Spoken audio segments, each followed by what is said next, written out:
Vengeance of the Bride. Ito ay bagong Korean drama na nakatakdang ipalabas ngayong October 2022.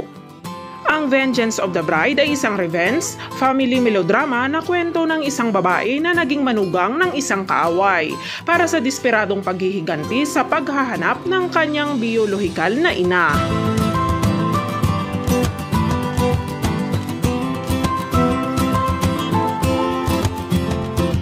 Si actress Park Ha-na ay gaganap bilang si Yoon Soo-yeon. Siya ay isang palakaibigang babae. Siya ay nagpapatakbo ng isang maliit na negosyo na gumagawa ng mga pampaganda at nagbibenta ng mga ito sa internet.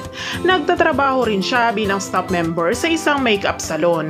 Isang araw nalaman niya na si Kang Bik-san ang may pananagutan sa trahedya ng kanyang mga magulang.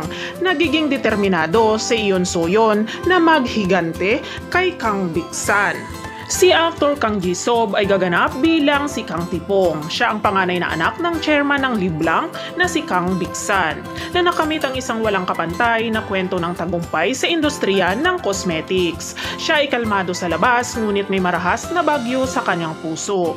Nag-aral siya sa Estados Unidos na parang nakatakas pagkatapos ng pagkamatay ng kanyang mahal na kapatid na babae na si Kang Bar. Siya ay salungat sa kanyang ama. Si actor Park Yoon-ji naman ay gaganap bilang si Yoon San-dol. Siya ay isang tao na sumali sa Liblang upang suklian ng kabutihan si Kang Bik-san na pumalit sa kanyang ama pagkatapos ng biglang pagkamatay ng kanyang ama at naging pinuno siya ng pagpaplano at pag-unlad nito.